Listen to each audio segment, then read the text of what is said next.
posibilidad ng tagumpay o kabiguan, ng ligaya o lungkot. Kaya marapat lamang na tanggapin si Jesus bilang tagapagligtas at Panginoon. At matapos yun ay panariwain ang katapatan at paglapit sa Kanya bawat araw o day by day. Ang day by day ay naglalayong umalalay sa pang-araw-araw na pamumuhay. Narito po si Kuya Ed Lapis sa mensaheng pinamagatang How to Receive What You Want.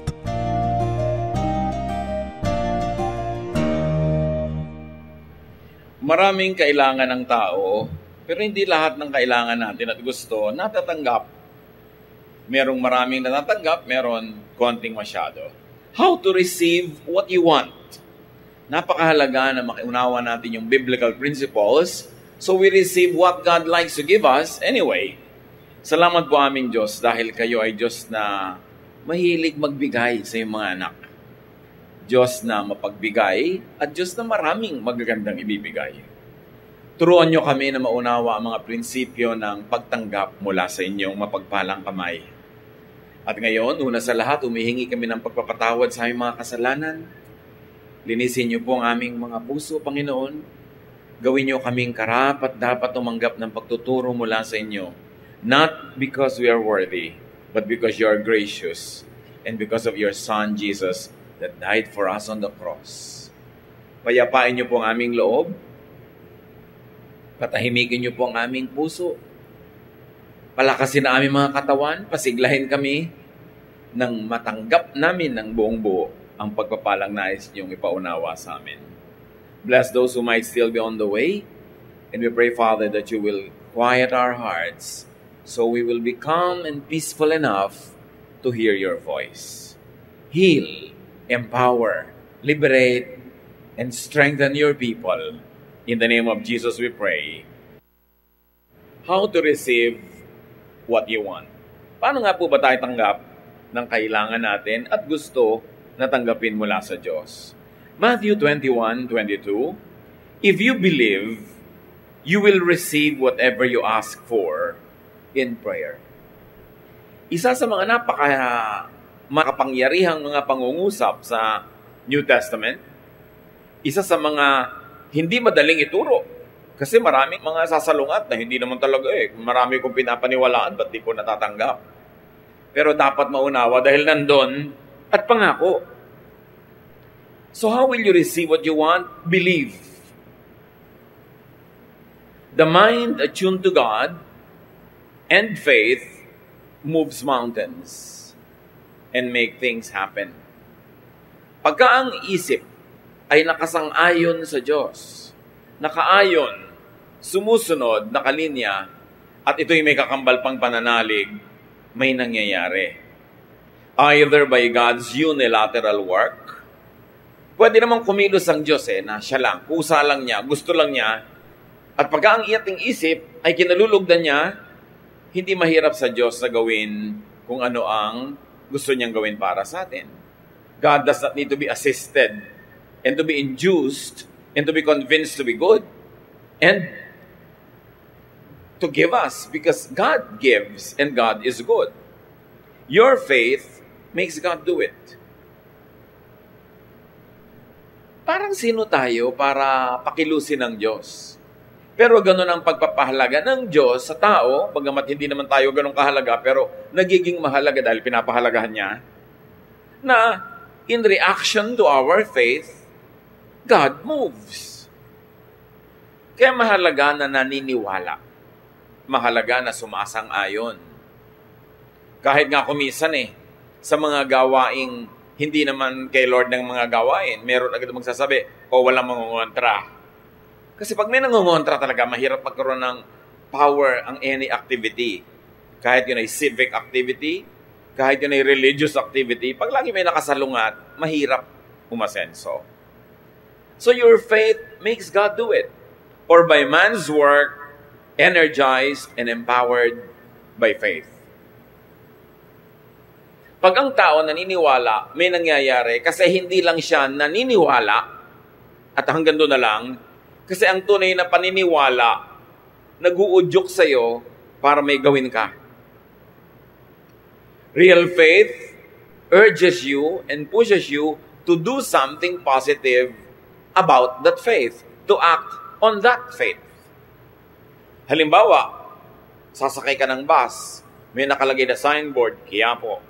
Naniniwala ka na Quiapo yun, ang pupuntahan, ang susunod na gagawin mo, sasakay ka nga. Kasi naniniwala ka eh. Kasi useless na nag-aantay ka ng bus patungong Quiapo, may humintong bus nakalagay sa signboard, Quiapo, naniniwala ka na patungong Quiapo yun, pero hindi ka pa rin sumakay. Aandar pa rin yun, kahit hindi ka nakasakay, maiiwan ka. Ang tunay na faith may kasunod na action. Sang-ayon sa kung ano ang paniniwala at kung ano ang pinaniniwalaan. And because of faith, you not only believe, but you energetically believe to the point that you are now able to achieve many great things. Pinapalakas tayo ng faith. Pinapalampas sa mga karaniwang kakayanan, pinapalakas ang ating loob, pinapalakas ang ating katawan, dahil doon may na-accomplish. So, ang paniniwala, pwedeng tumanggap ka ng gusto mo galing sa Diyos dahil Diyos na lang nagbigay, wala kang participation. O yung isang uri ng paniniwala that leads you to action, natanggap mo kasi pinagtrabahuhan mo. Kasi kumilos ka according to your faith. At ayun naman ay may nakaset na laws ang Diyos na pag ito ginawa mo, ito magiging bunga, if P, then Q, then nagtrabaho ka, nagkaalakip-lakip ang magagandang bagay, natanggap mo ang gusto mo. Mahalaga mananalig. Yung mga iba, kahit ang dali-daling gawin, pag hindi sila nananalig, wala nangyayari eh. Sasali sila sa contest, pero wala naman silang pananalig na mananalo sila. So lamang yung performance nila, hindi talaga nananalo. Kailangan may pananalig. How else do you receive what you want? Kakambal yan sa pinag-uusapan natin kanina. Work. Real faith is active. It inspires, empowers, and moves you to produce what you want. Mahalaga yun. Kaya ang sabi sa James 2:17, bagamat may ibang konteksto sa original use, but the universal meaning is the same. So faith by itself, if it has no works, is dead. Para ano ang pananalig na walang kakambal na kilos na aksyon? Nananalig ka, nag-graduate ka, ang kakambal na gagawin mo, mag-aaral ka. Nananalig ka na aasenso ka sa negosyo, ang kakambal na gagawin mo ngayon, mamumuhunan ka, magsisikap ka, magtatrabaho kang mabuti. Hindi pwedeng naniniwala ka lang tapos wala kang action. And 2 Timothy 1:7 says, the Spirit gives us power. At pag in-apply natin sa ating particular interest right now, if you believe the Spirit of the Lord is pleased with you and you are energized.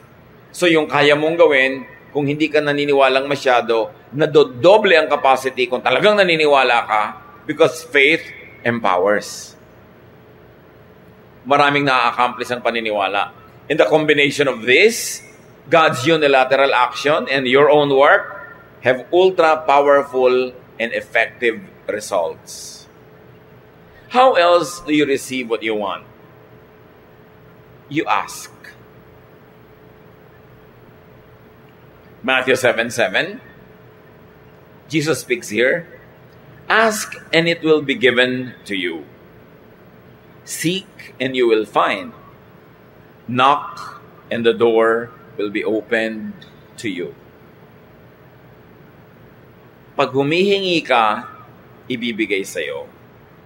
Ang pagbasa kasi ng mga matatalinghagang salita na ito, you've got to get the spirit of the sentence at hindi mo kailangan siyang extreme ang gagawin mo explanation. You mean every time I ask, I will receive? Every time I will seek, I will find?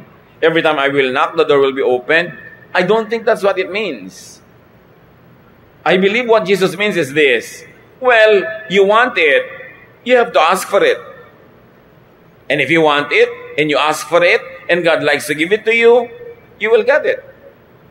But if you want it, God wants to give it to you, but you don't ask for it, it's possible that God won't do it for you. Because there are many things that God gives us without our asking, However, there are specific things that God will not give without being asked. And the point is, we don't know when God will unilaterally, by Himself, do something, and when God wants our cooperation and participation. So para lakihan mo ang yung possibilities to get what you want, you ask, and you work, and you believe. Dinadamihan mo yung taya, dinadamihan mo yung ginagawa mo, dinadamihan mo yung tanim para lumaki ang potential na malaki ang iyong maging ani. So, hindi lahat ng pintong kinakatok ka nagbubukas. Pero walang magbubukas kundi ka muna kakatok. So, mahalaga na kumakatok, mahalagang humihingi, mahalagang naghahanap. Hindi lahat ng naghahanap nakakakita ng hinahanap. Pero, hindi mo makikita kundi ka maghahanap. And applied that way, we will understand why Jesus says that. Jesus is teaching people proactive faith. Meron kang dapat gawin. Meron ka dapat participation. But it's no guarantee na pag may ginawa ka, magkukuha mo nga yung buong gusto mo. What is guaranteed is, wala kang makukuha, wala kang gagawin. So ask through words of prayer. At dyan magaling ang maraming mga relihiyosong tao, words of prayer. That's powerful when backed up by inner faith. Bali wala yung nagpe-pray ka pero bibiglang sa puso mo naman wala kang conviction, mechanical lang yung pagpe-pray, bali wala. Sabi ni Jesus, don't be like the pagans. They think that they will be heard for their many words.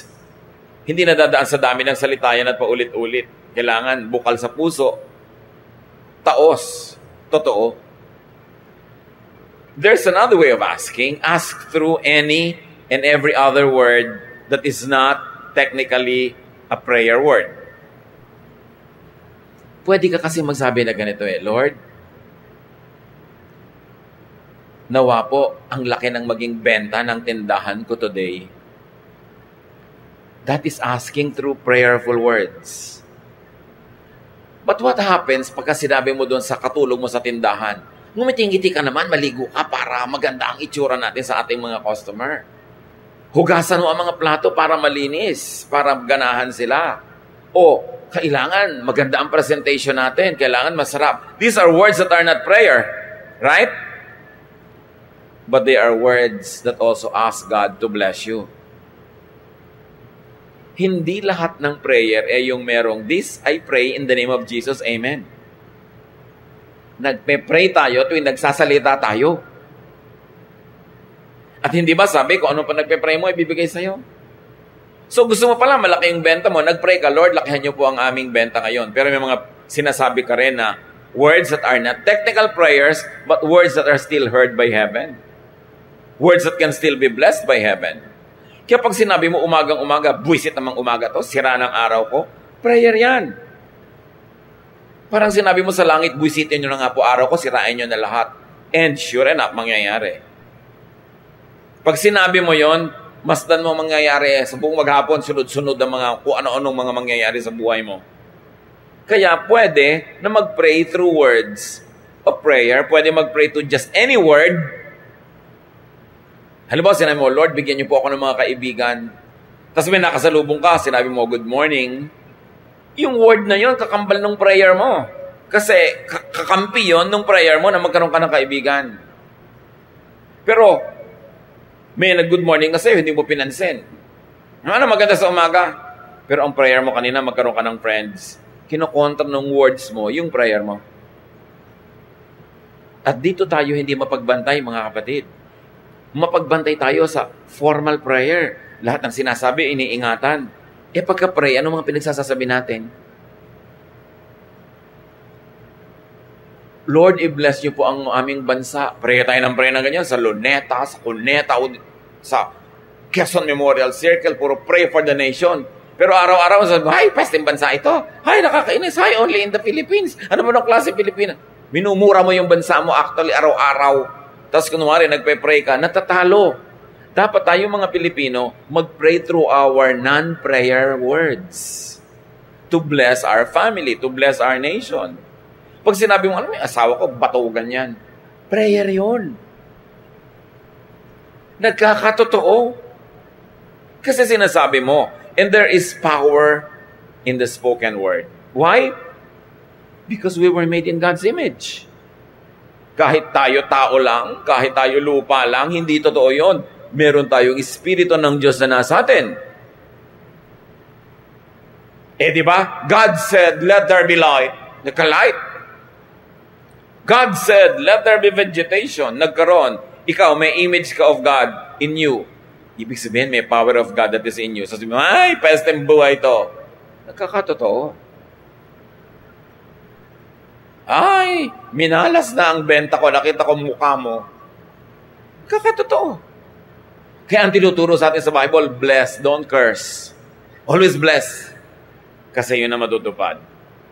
Hindi lang yon. Ask through thought. Isip.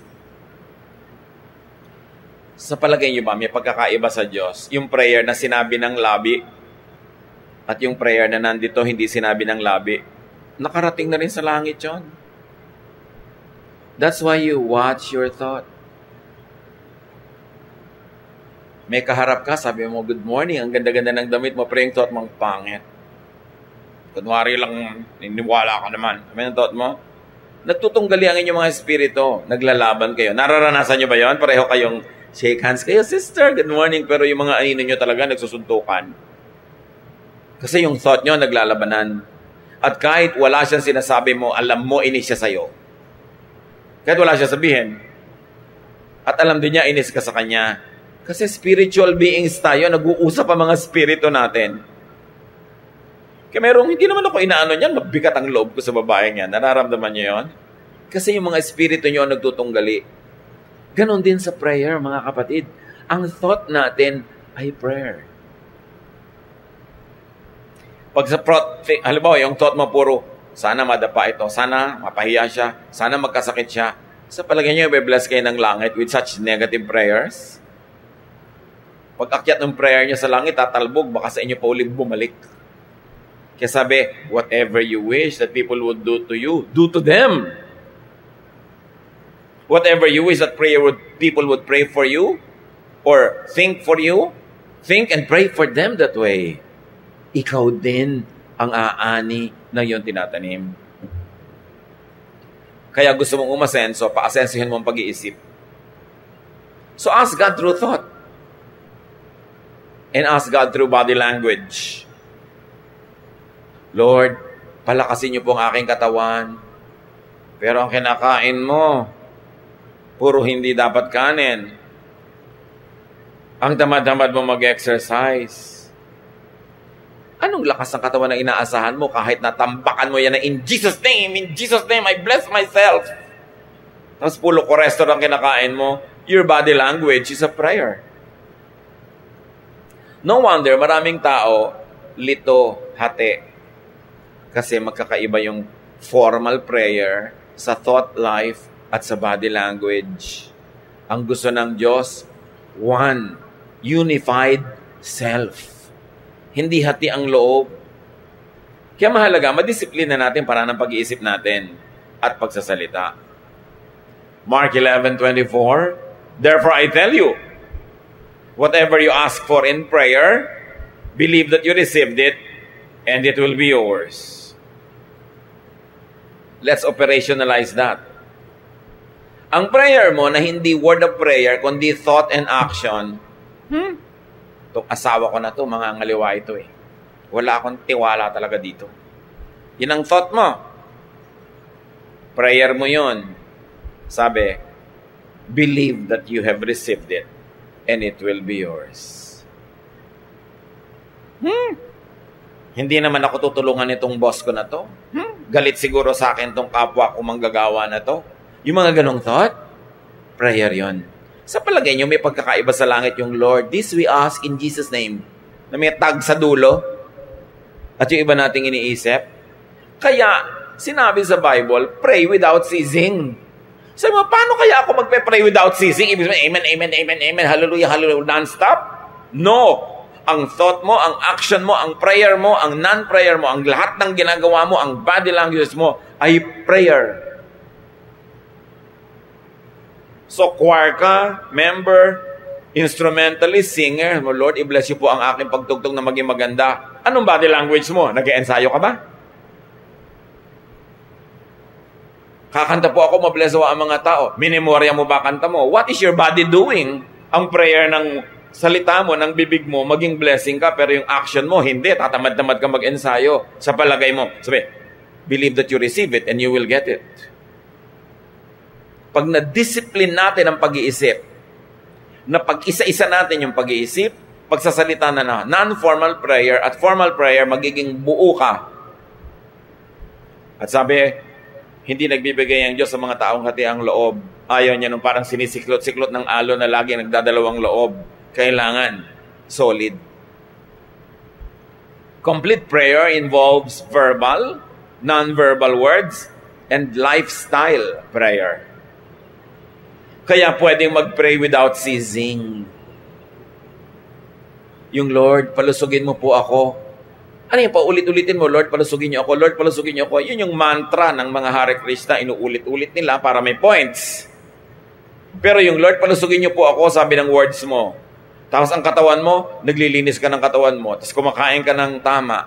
Tapos yung utak mo, hindi ka nag-iisip na masasama to ko sa kapwa. Hindi ka nanonood ng mga horror na nakakatakot. Hindi ka nakikipag-chismisan na baka saksakin ka sa likod ng chinismis mo. Anong lusog mo na may gunting kang nakatarak sa likod mo? So, lifestyle prayer. And when you pray a lifestyle prayer, tatalab.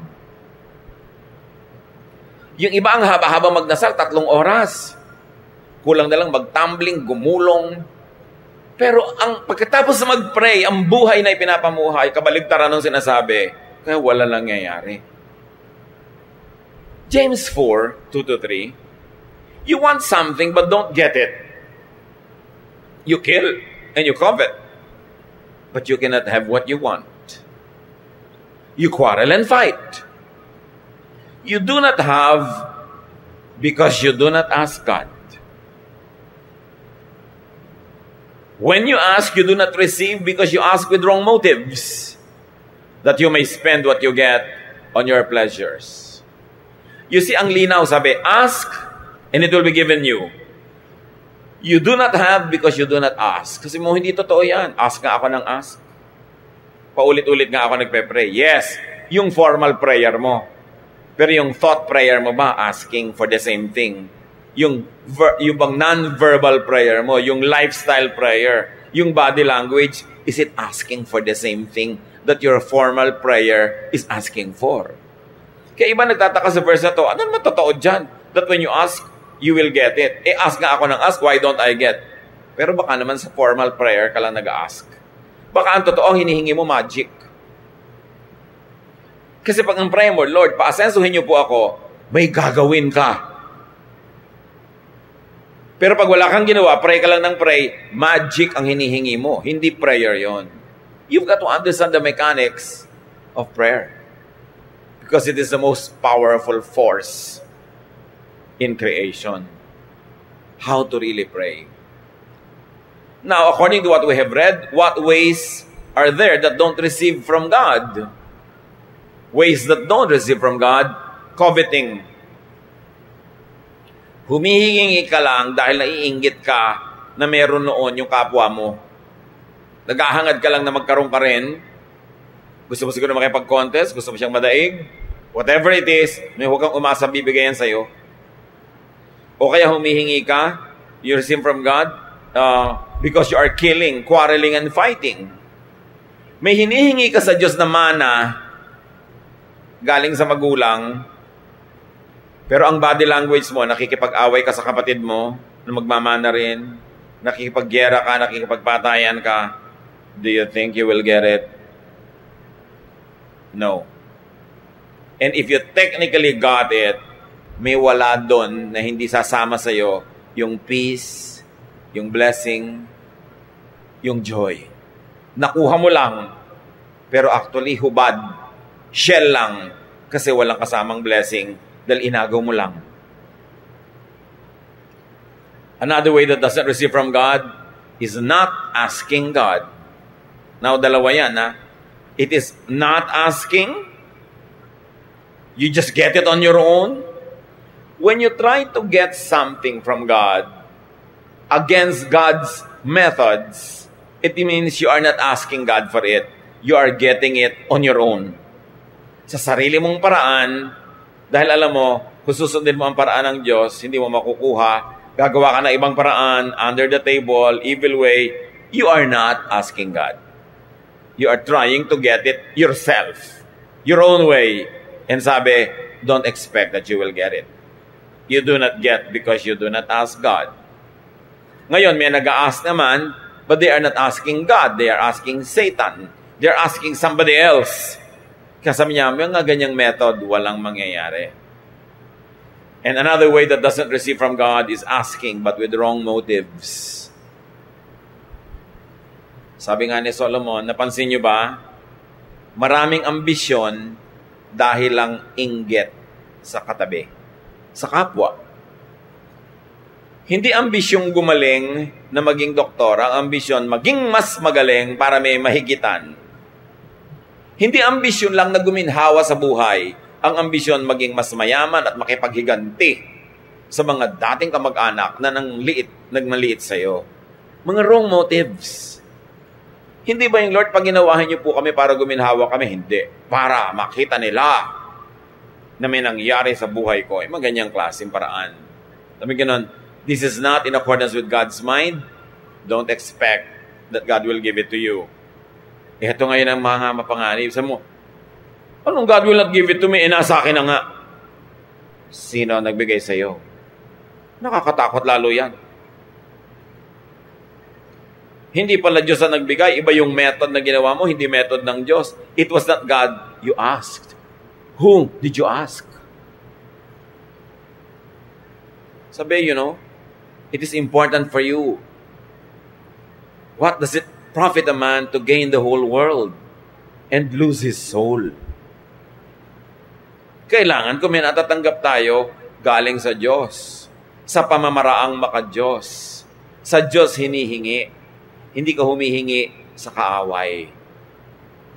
Because yung kaaway, marami naman talagang under His power right now. Talagang pwede kanyang bigyan. Anong kapalit? Kaya tinitiyak natin, galing dapat sa Diyos. Huwag na huwag kayong maiinggit sa mga taong alam nyo na ang tinatamasa nila na kuminsan gusto pa nating kainggitan, hindi naman galing sa Diyos. Hindi galing sa maka-Diyos na pamamaraan. Ninakaw lang. Nandaya lang siya. Nanakit ng agaw ng hindi kanya. Tapos parang ang saya-saya niya, don't ever think na dapat kainggitan ng ganong mga tao. Dahil mabigat ang bayad ng ganong mga bagay. So meron kayong gustong matamasa sa buhay, do it, or ask God to do it for you. When do you do it? Pagkaya nyo. Yung sa ating human nature, na aabot ng human intelligence, human capacity, human energy, human achievement, do it. Don't ask God to do it for you. Pero pag alam nyong lampas na sa natural na kakayanan ng tao, that's when you ask God to move. James 5:17-18. Elijah was just as human as we are. And for 3.5 years, his prayers kept the rain from falling. But when he did pray for rain, it fell from the skies and made the crops grow. So niya, alam niyo si Elijah, tao lang yan, tulad natin. Pero nanalangin siya na huwag umulan. 3.5 years, na ni isang patak ng ulan, walang lumagpak sa lupa. At nung siya'y manalangin naman ng ulan, biglang umulan at tumubo ang mga halaman. Pagkaya mo, huwag mong ipagawa sa Diyos. May lalapit sa'yo, merong may sakit, walang papagamot. So, sige, pagpe-pray kita. May pera ka sa bulsa mo, magpe-pray ka. Kaya mo yon. Huwag mong ipagawa sa Diyos. Kaya mong tulungan, ipapadala mo. Kaya sabi sa Bible, sabi ni Jesus, huwag niyong gayahin yung mga ibang mga Kristyano dyan. Mga ibang mananampalataya na May lalapit, sabi, oh sige, I wish you well, nawa mabusog ka, nawa gumaling ka, nawa gumanhawa ka. Pero wala ka naman binibigay ni ano? Kaya mo sasabihin, Lord, nawa ipapasin niyo ako sa test. Anong kaya mong gawin? Mag-aral ka. Paasensuhin niyo po ang buhay ko. Anong kaya mong gawin? Magsikap ka. Huwag mong ipapagawa sa Diyos yung inilagay na niya sa iyo yung kakayahan para magawa mo mismo. Pero yung hindi mo talaga kaya, yun ang ipapasa Diyos. Tulad ng example na nakita natin, hindi naman kaya ni Elijah na pigilin ng ulan eh. Pero dahil ang kanyang hinihingi ay ayon din naman sa kalooban ng Diyos, reasonable, dahil dapat turuan ng leksyon yung buong bayan, hiningi niyang huwag umulan, natupad. How else do you receive what you want? Be near the giver. Be in the path of blessings. At sa giver, isang malaking G, isang maliit na G. Yung malaki siyempre, Diyos. Yung maliit, tao. Gusto nyo na tumanggap na maraming mabubuting bagay sa buhay, dumikit kayo sa makakapagbigay nun o doon sa binibigyan ng Diyos na pwede kayong maanggihan, maambunan ng grasya.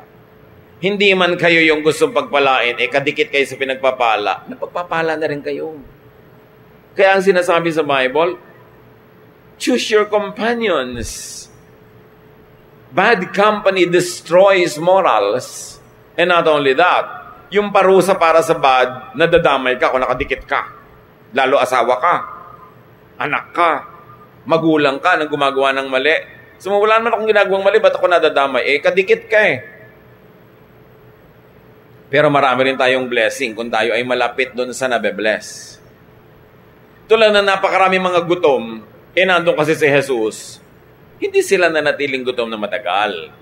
Luke 9:16-18, Jesus took the 5 loaves and the 2 fish. He looked up toward heaven and blessed the food. Then he broke the bread and fish and handed them to his disciples to give to the people. Everyone ate all they wanted. What was left over filled 12 baskets. 5,000 tao daw yung pinakain. Lalaki pa lang ang binilang, hindi pa nabilang yung mga babae at bata. Anong pinagkunan? 2 maliliit na isda. Ewan ko lang kung tabyos, diba? O dulong, basta isda. Sa bagay, wala nun sa Israel. So, malaki-laki ng konti yung isda siguro. Pero ano naman ang size sa mga isda ng mga maralita? Yung nag-donate lang naman isang simpleng batang shepherd. At 5 maliliit na tinapay, napakain ng lahat. Si Jesus kasi yun eh. Ang lesson dito mga kapatid, be in good graces. Be in the good graces of givers, of distributors. And of course, the best giver is the Lord Jesus. Pag malapit ka sa Kanya, malayo ba namang mapaghimalaan ka? Malayo ba namang mapakain ka? O malapit ka sa bine-bless niya, malayo ba naman na pati ikaw mapakain na rin? So mahalaga to be in the path of good blessings. To be in good graces of givers. Alam niyo maraming tao, kaya gutom, kaya hikahos, kaya hirap. Yung mga pwedeng tumulong at magbigay sa kanila, ininis nila, dinala, inutangan, hindi binayaran. Matapos silang tulungan, chinisbis pa nila. Bibigyan sila, mamaya nandyan na naman sila, bibigyan sila, nandyan na naman hanggang kadalaan at pinagtataguan na. Marami sanang paraan para ma-bless tayo ni Lord. Pero yung mga daan patungo sa atin ng blessing, bara-bara-bara. Sino nagbabara? Bad conduct ng tao. Muna ko, wala po nagpapautang sa akin. Pag may nagkukwento sa ng ganon, parang kawawa siya, ang sama-sama ng mundo. Ang dapat mong isipin, gaano karaming sinuba mo na wala na tuloy magpapautang sa'yo? Pag kami mga dumadaing, hirap na hirap po ako. May mga kapatid naman ako, asenso yung buhay, hindi ako tinutulungan. Imbes isipin mo agad na masama yung mga kapatid, ang una mong isipin, anong ginawa mo nakawalang hiyaan sa mga kapatid mo, at natitiis ka tuloy. Kasi pagka ang tao, hindi siya dinadatnan ng blessing, madalas, siya ang may kasalanan nun, hindi ang mundo. Kasi ang dami-daming blessing na pwedeng makarating sa atin. Ang daming pwedeng pagdaanan. Ano't walang makarating sa'yo? Sisisihin mo buong mundo? O something is wrong with the way you deal with people? Pag may naasahan ka, dadaganan mo na hanggang madurog. Pag may tumulong, hindi mo susuklian ng maganda. Anong kailangang sunod-sunod, tuloy-tuloy, at pakyaw-pakyaw na mali mong gawin para lahat ng tao sa planeta magkaisa-isang ayaw na nilang tulungan ka? Don't tell me sila lahat ang may mali. Kaya mga kapatid, pag may lumalapit sa inyo, huwag kayo agad-agad naawa, huwag kayo agad-agad nagsisimpatya na wala pong tumutulong sa akin sa dinami-rami ng tao. Ang itatanong mo, ba't kaya siya hindi tinutulungan? Likas naman sa tao matulungin eh, hanggang madala lamang. So do not needlessly oppose, offend, and alienate dispensers and channels of blessing. Sa isang pamilya, usually may isa o dalawang kapatid naman na medyo umaangat-angat. Ikaw hindi makaangat-angat. Huwag mo nang inisin. I-please mo na.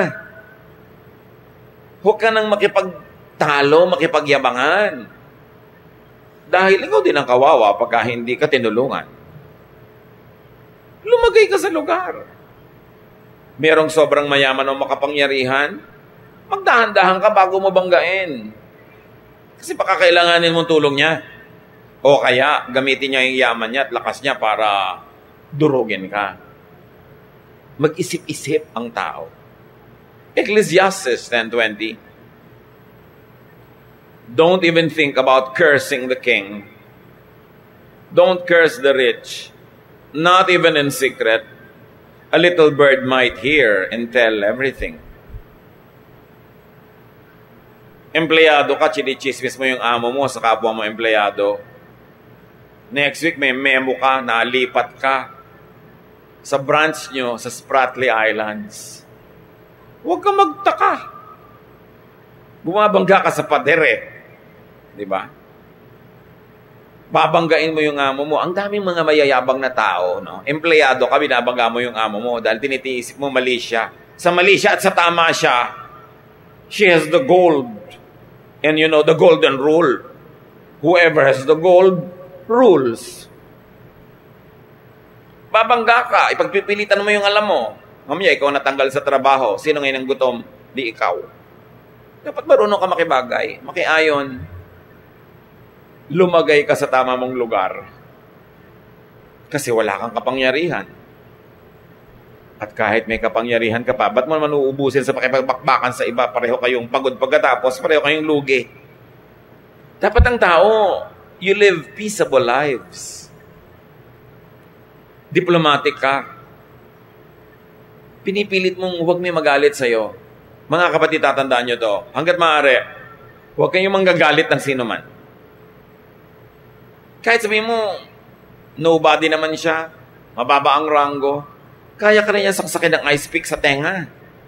Diretso sa utak mo yun. Di ba? Huwag kayong manggagalit ng tao. Hanggat maaari. Kasi ang taong galit, nagkakaroon ng energy against you.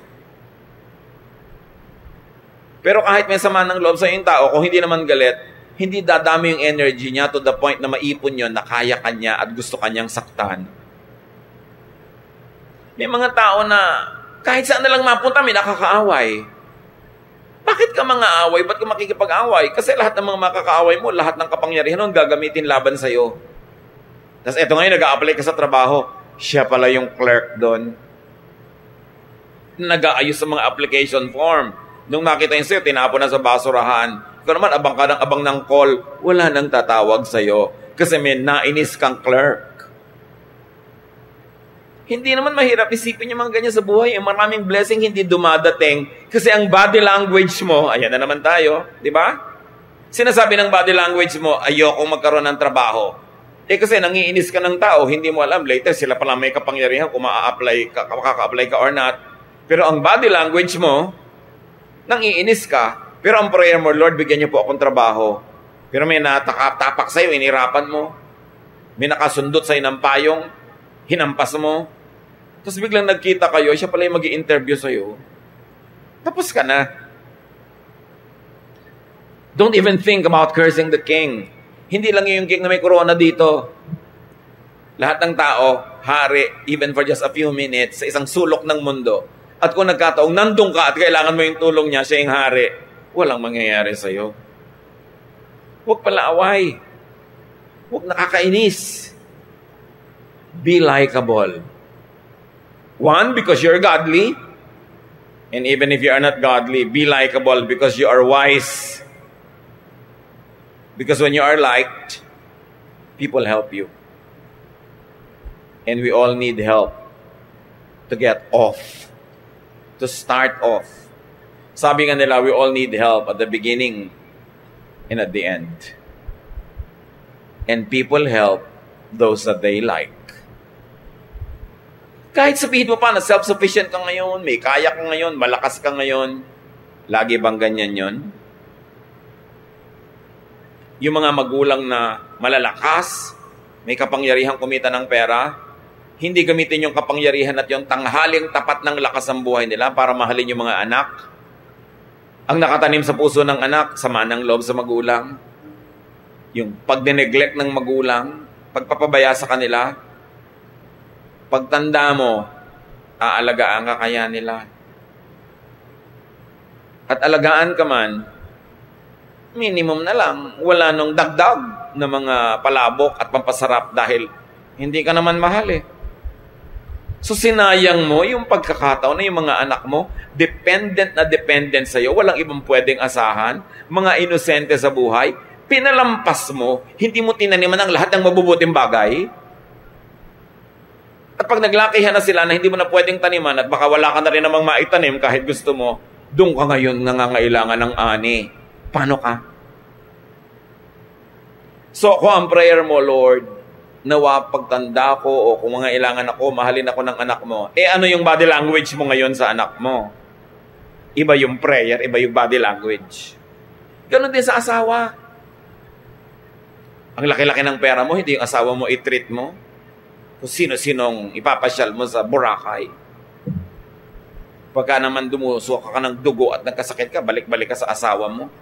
Aalagaan ka ba niyang dala-dala mo sa Boracay na yan? Ako, labo yan. Ang tao sayang, sayang yung lakas, yung pera, yung panahon, hindi ito pinagtatanim ng tama. Kasi akala nila, lagi na lang silang self-sufficient. But no.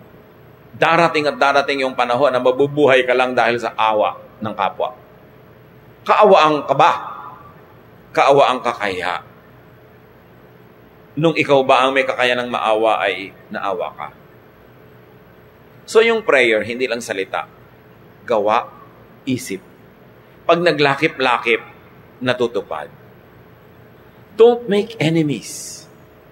Kahit walang kwentang posisyon niya ngayon, kahit mahina siya ngayon, gumugulong ang buhay, yung mga dating nasa ilalim na pinalagay sa ibabaw. Sabi mo, ba't naman po ako hindi na napaibabaw? Baka putik ka talaga, nandun ka lang sa ilalim, hindi ka gulong. Kasi kung gulong, dapat gumulong ka eh. Ba't hindi gumugulong ang buhay mo? May problema ka nun. Huwag mong sisihin ang mundo. Huwag mong sisihin ang planeta, ang mga anghel, ang mga Kastila at Hapon. Dapat sarili mo, tingnan mo, anong problema ko? Ba't di ako umaasenso? Bakit pag may 10 nag-apply, natatanggap yung 9 ako, hindi? Mabuti pa ang kalendaryo, may date. Ako, wala. Siguro, baka hindi mo pinapackage ang sarili mo. Mabuti pa ang makinilya, natataypan. Look at yourself. What are you doing with yourself? Kasi hindi naman tayo nilikha ng Diyos na powerless. May power tayo to shape the direction of our lives. You cannot always create every detail of it, but you create the general direction where you will go. So, remember, asking means thinking about, talking about, and doing according to what you are asking for. How else do you receive what you want? Open your eyes to God as the real source of good things and be a gracious recipient. Anong ibig sabihin ko dyan? May nagtatanong sa akin, Pastor, pag may bigla pong magbibigay ng offering na panalunan sa loto, tatanggapin nyo? Sabi ko, buong puso. Talaga po, galing sa gambling. Ano pakialam ko kung saan galing yun? Ang may pakialam ako kung saan patungo yung fund na yun. Oras napunta yun dito. Maraming sobrang arte. Ayaw pang tumanggap. May sakit na, bibigyan ng anak. Saan galing ito? Baka sumasama. Ayaw pang tanggapin. Alam nyo, ang propetang si Elijah, gutom na gutom. Nalagay siya sa napakaraming lugar na walang pagkain. Alam nyo kung paano siya nanatiling buhay? 1 Kings 17:6. Ravens brought him bread and meat twice a day, and he drank water from the creek. Mga uwak, mga ibong maitim, mga ibong considered in Israel as unclean. At alam nyo kung paano kumakain ng uwak? Ninanakaw niya. Huwag kayong magpapatuyo ng mga tapa at mga kung ano-ano. Dadagitin ng uwak. Nagpapatuyo kayo ng mga danggit, mga kung ano-anong mga sari-saring pagkain, ninanakaw niya. So in other words, itong propeta, ang kinakain niya araw-araw, nakaw. Bagamat hindi siya nagnakaw, yung uwak. Dala-dala ni uwak yung karne, kinakain ni propeta. Kung si propeta, ginagaya yung mga ibang relihiyoso, hindi ko kakainin yan, maruming pinanggalingan. But the Bible is clear, God sent the ravens to feed him. So kahit na ninakaw ng uwak yun sa isang tao na nagpapatuyo ng mga karne, yung tao na yon, yung karne na yon, yung planeta, pag-aari yun ng Diyos. So pag Diyos ang nag-assign, kunin yan, ilagay doon, hindi yun nakaw. And that's what I want to say to you, mga kapatid. Huwag kayong sobrang maselan. Huwag kayong sobrang maarte sa blessing. If God likes to bless you, accept it. Be a gracious recipient. The ravens were unclean and the ravens were thieves. But God, in His infinite mercy, fed the prophet this way. Kaya meron pa na. Paano po yan, pastor? Wala akong trabaho, ang tagal-tagal na, wala akong maipakain sa mga anak ko. Pero, nagkakaroon sana ako ng trabaho, pero may trabaho po pag Sunday. Hindi ako makapag-church. Magtatrabaho po ba ako? May dapat, no? Paano po ang church? Mag-church ka na sa Wednesday, Thursday, Friday, kaya nga marami Hindi ka na nga makakain dyan Pagsisimba pa sa linggo, unahin mo ang dami namang araw ng simba. Ang daming araw ng paglingkod sa Diyos. Meron pa, tumutugtog po ako sa church, wala akong katrabaho, pero ang gift ko talaga tumugtog. Meron kumukuha sa akin sa gig. Ayaw po ako payagan ng pastor. Palalamunin ka ba ng pastor? Kung palalamunin ka, sige, huwag kang tumugtog. Pero kung hindi, tumugtog ka, dahil blessing yan sa iyo ng Diyos. Kailangan mo ng pambayad ng rent. Kailangan mo ng pambayad dito. Ang arte-arte mo. Ang kailangan, intindihin mo yung pangangailangan mo. At bakit natin sinasabi yan? James 1:17, every good and perfect gift comes from the Father who created all the lights in the heavens. Pag makakabuti sa'yo, galing yan sa Panginoon. Huwag kang sobrang maselan. Psalm 24:1, the earth is the Lord's and everything in it. The world and all who live in it. Pag may pagpapala, tanggapin mo. Kung may choice ka na better choice, mas religiously sound choice, take it. But meanwhile, wala ngayon. Mabuti kung nag-iisa ka sa buhay, ang arte-arte ng conviction mo, may anak kang nagugutom, may asawa kang nagugutom, mabuti kung nag-iisang katawan ka lang. Marami pong tao hindi nabe-bless kasi sobrang maselan. Hindi ko naman sinabing magnakaw kayo, hindi naman kayo uwak. Pero kung dinala nung uwak nandyan na, kainin nyo na. Tanggapin nyo na as blessing. Diba? Kailangan malaki ang pinagkukunan natin sa pag-unawa sa kabaitan ng Diyos, hindi ang kitid. Maraming mga mananampalataya ang lapad ng kalsada, doon lang dumadaan sa puting lane sa gitna. Pinapaliit ang mundo, samantalang malaki dapat. Ano bang pwede mong gawin para ma-impress mo ang Diyos sa kalinisan mo? No one is righteous. Not even one. So when God wants to bless you, be a gracious recipient. Apply this in your life and receive what you want. But remember, you do not have because you do not ask. And to ask is not only to say it with your words, but to think about it, to work on it, and to be faithful to it every waking moment and sleeping moment of your life. And when you do the best, according to God's will, and because God is gracious, there is no doubt that God will give you what you want. Hindi ipaghihirap ng Diyos na bigyan ka. Hindi ka bawasan sa Kanya dahil lilipat lang from one place to another. Yung pera lilipat lang from this to your bulsa. Do you think may mawawala sa Diyos doon? So hindi Diyos ang nagdadamot. Kailangan ang reviewin natin, style natin sa buhay. Ama namin sa langit, turuan mo kami na kilalanin ang kabutihan, kabaitan nyo. Huwag yung parang naglilinis-linis kaming, higit pa kaming malinis sa inyo. Turuan nyo kami, Lord, na tumanggap ng kailangan namin.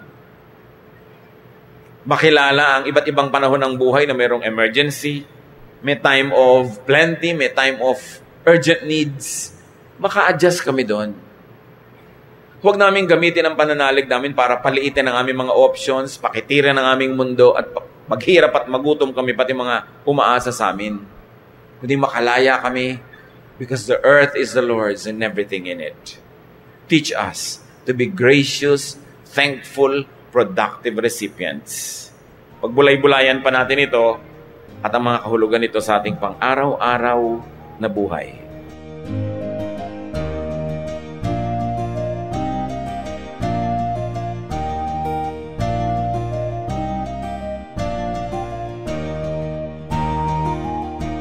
Ang katatapos pong mensahe ni Kuya Ed Lapiz ay pinamagatang How to Receive What You Want.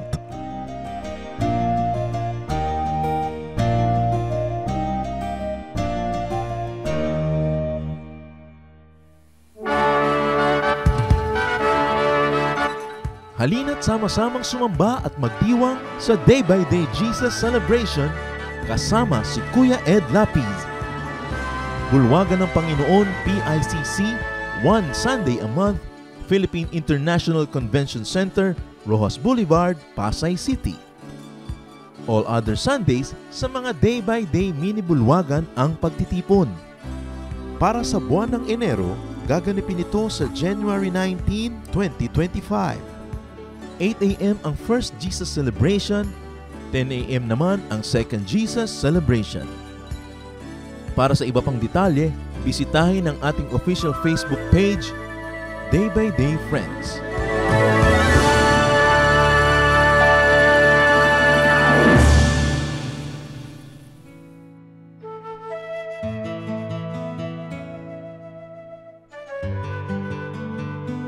Bakit sa mga okasyon, laging may kasamang iba ang imbitado? Yan na isa sa mga hindi maintindihan ng maraming foreigners o hindi Filipino kung bakit yung isa mong inimbita may bitbit na 2 o 3 pa, hindi mo naman imbitado. Kasi nga yung sobra nating pagmamahal sa kapwa, ayaw nating tiisin na may pupuntahan tayong masaya o may kainan, tapos may matubong tayo, may madaan ng kapwa, hindi mo yayain. Kaya yung mga Pilipino nagkakaintindihan At yung hindi ka imbitado na dumarating, ibig sabihin din kasi handa ka rin tumanggap ng mga bisita kahit hindi mo sila imbitado. Pero dahil sa mga nagbabagong pamamalakad ng lipunan, kung minsan yung handa, sukat, bilang, mas mabuti siguro ngayon kung hindi ka talaga imbitado, makiramdam ka muna bago ka biglang sumama.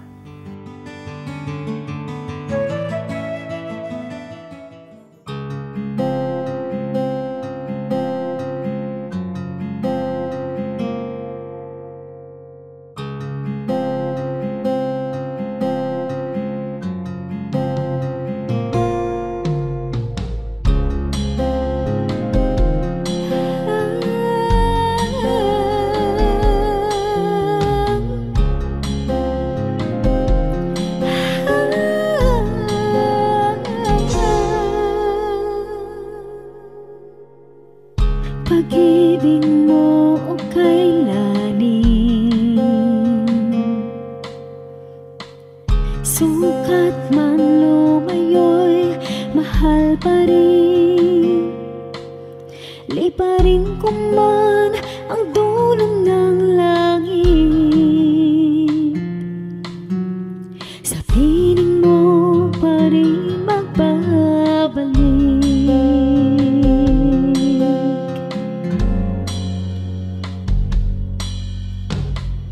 Kahit minsa'y magkasala,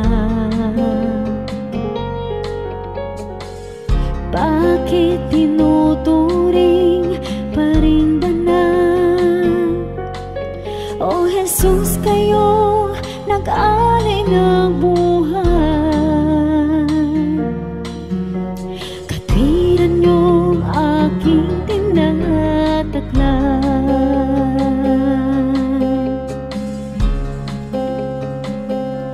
O tanggapin, papuri ay tingkin, nagsasabing ikaw aking hari, Diyos na banal, ngalay tinatanghal. Kabutihan mo sa'kin walang mali. O Diyos, salamat sa pag-ibig na wagas.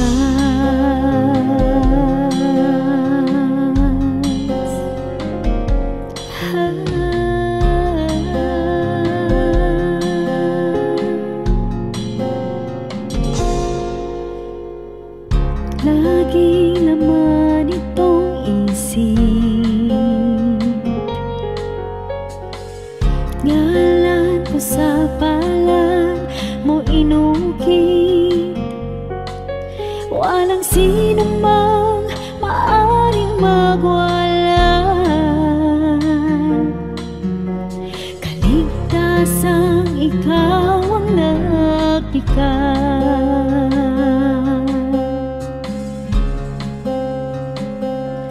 O tanggapin,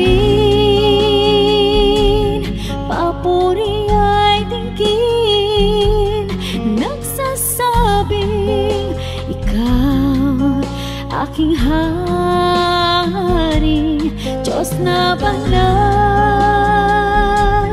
ngalay tinatanghal. Kabutihan mo sa'kin walang mali. O Diyos, salamat sa pag-ibig na wagas.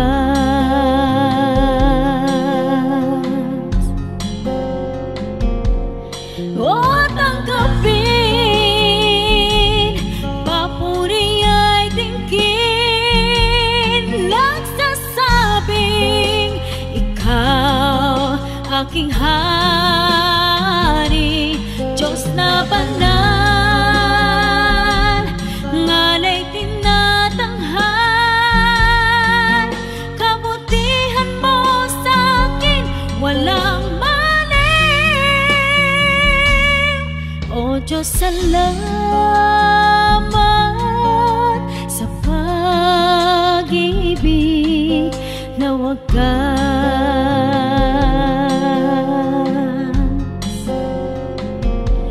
O Diyos, salamat sa pag-ibig na wagas.